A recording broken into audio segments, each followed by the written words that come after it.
فَأَخْرَجَهُمَا مِمَّا كَانَا فِيهِ، اور جہاں رہتے تھے وہاں سے انہیں الگ کر دیا، یعنی شیطان نے انہیں جنت سے نکال دیا۔ مفسرین یہ بیان کرتے ہیں کہ حضرت آدم علیہ السلام جنت میں تشریف لے گئے اور کئی سال جنت میں رہے۔ ایک روایت یہ کہ 500 سال تک جنت میں رہے، چونکہ اللہ تعالی نے فرمایا تھا کہ میں زمین میں نائب بنانے والا ہوں، تو حضرت آدم علیہ السلام کو زمین میں آنا تھا۔ تو اس کا ایک سبب یہ ہوا کہ حضرت آدم علیہ السلام کو بھلا دیا گیا، اور جب آپ اس درخت کو بھول گئے تو پھر شیطان نے کہا کہ آپ یہ درخت کھا لیں، اور آپ نے اس درخت کے پھل کو کھا لیا۔ اس کا ذکر قرآن مجید فرقان حمید میں ہے، سورہ طٰہٰ آیت نمبر 115، 16واں پارہ۔ وَلَقَدْ أَعْهِدْنَا إِلَىٰ آدَمَ مِن قَبْلُ، اور بے شک ہم نے عہد لیا آدم سے اس سے پہلے، فَنَسِيَ، تو آدم علیہ السلام بھول گئے، وَلَمْ نَجِدْ لَهُ عَزْمًا، اور ہم نے ان کا عزم نہیں پایا، یعنی آدم علیہ السلام نے جان بوجھ کر یہ کام نہیں کیا، آپ کو بھلا دیا گیا۔ شرعی مسئلہ یہ ہے کہ اگر کوئی کام بھول سے ہو جائے تو اس میں گرفت نہیں ہوتی۔ جیسے کسی نے روزہ رکھا ہے اور وہ روزہ بھول گیا اور کھا پی لیا، تو حدیث پاک کے مطابق یہ ہے کہ اللہ نے اسے کھلایا، اللہ نے پلایا، روزے میں کوئی فرق واقع نہیں ہوتا۔ لیکن اللہ والوں کے امتحانات سخت ہوتے ہیں، تو آپ کو منع کیا گیا اور پھر آپ کو بھلا دیا گیا، اور آپ اس درخت کے قریب گئے اور آپ نے وہ پھل کھا لیا۔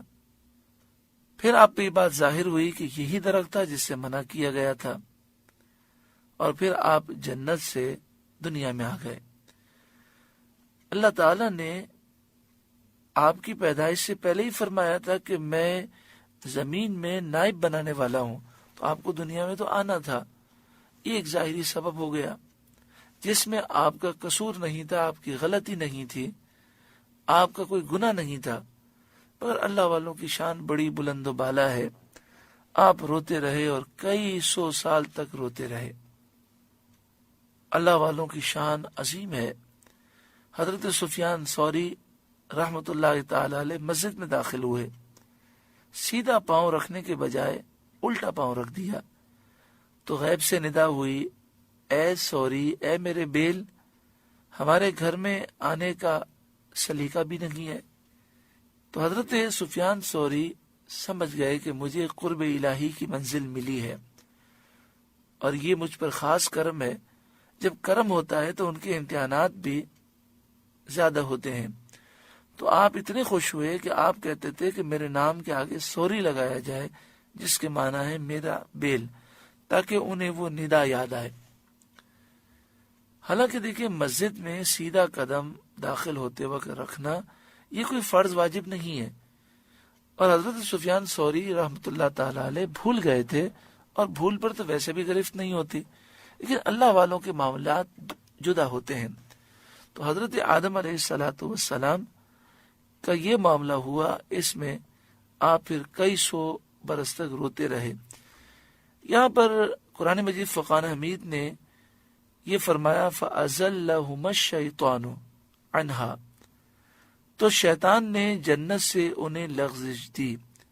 ازلّہ یہ لفظ وہاں استعمال ہوتا ہے کہ جب بندہ پھسل جائے اور کوئی اسے پھسلا دے، اور اس میں پھسلنے والے کا اختیار نہ ہو، یعنی جان بوجھ کر وہ پھسلا نہ ہو۔ جیسے آپ چل رہے ہوں اور پاؤں بے اختیار پھسل جائے اور آپ گر جائیں، تو اس میں پھسلنے اور گرنے میں آپ کا اختیار نہیں ہوتا۔ تو فَأَزَلَّ، شیطان نے انہیں لغزش دی۔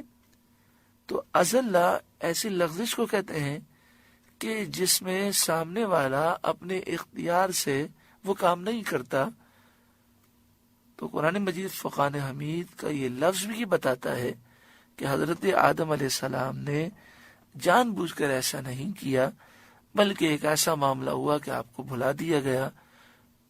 قرآن کی آیت بھی یہ بیان کرتی ہے، یہ لفظ بھی بیان کرتا ہے، اور تفاسیر بھی اس کو بیان کرتی ہیں۔